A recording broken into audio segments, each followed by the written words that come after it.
गया है, उसका जीवन बदल गया है, वो अयाचक हो गया है, कभी याचना करनी नहीं पड़ी। जोर से डांटा, मूर्ख हो क्या? मित्र से मिलने के लिए जाया जाता है, उसे उपहार दिया जाता है, उससे कुछ मांगा नहीं जाता। बोले मांगोगे नहीं? कहा नहीं, मर जाओ फिर भी न मांगो। मांगो क्यों? अरे मित्र से मांगा थोड़ी जाता है, मित्र अपने आप देता है आवश्यकता समझ करके, क्योंकि देत लेत मन संक न धरई। वो देता है तो गिन के नहीं देता, लेता है तो गिन के नहीं लेता। देन लेन में कोई शंका नहीं होती, क्या मैं कुछ लेने गया था? बेचारे गोविंद वहां भी फेल हो गए, लौट आए। अब धीरे धीरे जा करके अपनी पुरी में पहुंचे। हमको भी अपने कथा की यात्रा की पुरी में पहुंचना चाहिए, क्योंकि अब विलंब हो रहा है।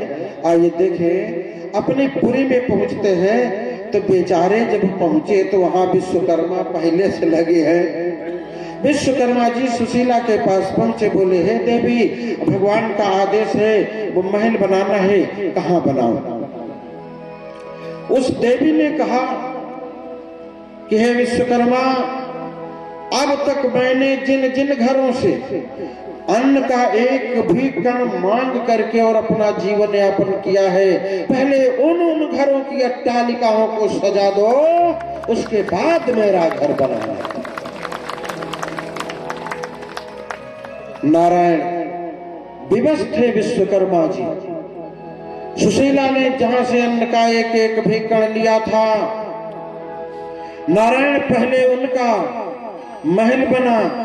सारी सुविधाएं, वो सुविधाएं जो वो ऐश्वर्य जो सुदामा को देने के लिए कहा था, वही ऐश्वर्य आज जिन जिन घरों से एक भी कण मांग करके ले आई थी, आज उन सबको मिला है। नारायण ध्यान दीजिएगा, अगर आपने किसी विवश की सेवा कभी भी किया है, दावे के साथ कहता हूं, आज नहीं तो कल, कल नहीं तो परसों, परसों नहीं तो तरसों, निश्चित रूप से उसका 1 लाख गुना होकर के परमात्मा वापस करेगा, इसमें दो राय नहीं है। इसके बाद हर जगह का पूरी सुदामापुरी जो थी, जहां जहां से इन्होंने चाहा, सब पूरा सब ऐश्वर्य से सुसज्जित हो गया, अट्टालिकाएं बन गई। अब वहां पर आते हैं बेचारे तो 1-2 नहीं, सभी घर बदल गए हैं और अपनी कुरिया के पास बार बार आते हैं, लेकिन कुछ समझ में नहीं आता। और नारायण जानते हो, ऐश्वर्य मिलने के बाद सबसे पहले कौन बदलता है? औरतें। माताएं नाराज न होंगी, उनका कोमल, इतना कोमल हृदय और इतना विलासी हृदय हुआ करता है कि ऐश्वर्य पाने के बाद एक रात्र में उनका चेहरा बदल जाता है। इतना ऐश्वर्य पाने के बाद सुशीला का चेहरा एकदम चमक रहा है, सुंदर अट्टालिका बनी है। और जब बारंबार सुदामा वापस होते हैं तो वो ऊपर से बुलाती हैं, पतिदेव यहाँ आओ, पतिदेव यहाँ आओ। इनको लगा कि आखिर पतिदेव, शायद ये कोई राजा चढ़ाई किया, पूरे गांव को कब्जा कर लिया और मेरी मड़हिया थी उसको भी फेंक के यहाँ भी बना लिया। लेकिन जब नहीं आए तब सुदामा जी के पास सुशीला चल करके आई, तमाम गहने से सुसज्जित लदी हुई। कहा स्वामी, मैं आपकी पत्नी हूं, आप मुझे पहचान नहीं रहे हो? जब बोली तो उसके मुख से, दांत से, उसकी आवाज से सुदामा ने पहचान लिया। बोले दुष्टा, दूर खड़ी रहे, मैं जान गया तू किसी राजा के साथ हो गई और बस आप मुझे छूना मत।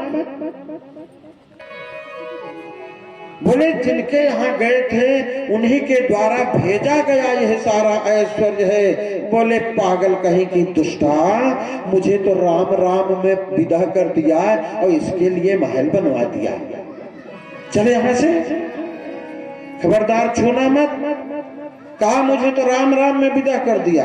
4 माले का संतोष न हुआ, देख कपड़ा पहनाया था उसका संतोष न हुआ, उतरवा लिया उस नटखट ने, और ये बता रही है कि उसने दे दिया। ठीक है, तुझे जहां तुझे सुख चाहिए था तू सुख में गई, अब तू मुझे छोड़ दे, मुझे विरक्त हो जाने दे, मुझे जाने दे। नारायण वापस होने लगे, दौड़ करके चरण पकड़ लिया, हे प्रभु हे स्वामी, अगर आपको विश्वास न हो तो जिस समय सुदामापुरी का निर्माण होने लगा उस समय सुशीला ने कहा कि हे नारायण, सबसे पहले उन द्वारिकाधीश का मंदिर बनाओ, जिनकी कृपा से आज ये सब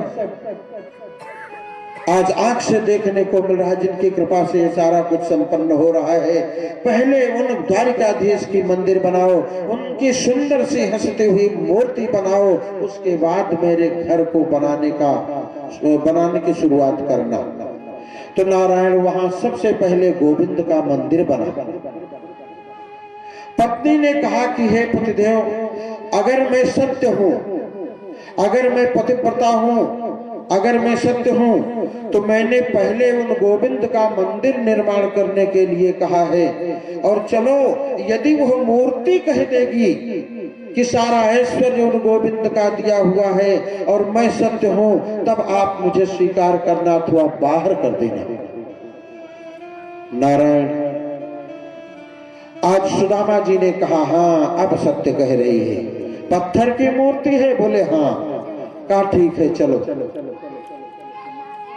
नारायण आज सबसे पहले मूर्ति के पास मंदिर में गए हैं सुशीला और सुदामा दोनों वहां पर जाकर के सुशीला ने कहा कि हे प्रभु, हे मेरे गोविंद, हे भक्त वत्सल, हे भक्त को वांछा कल्पतरु, हे करुणा निधि,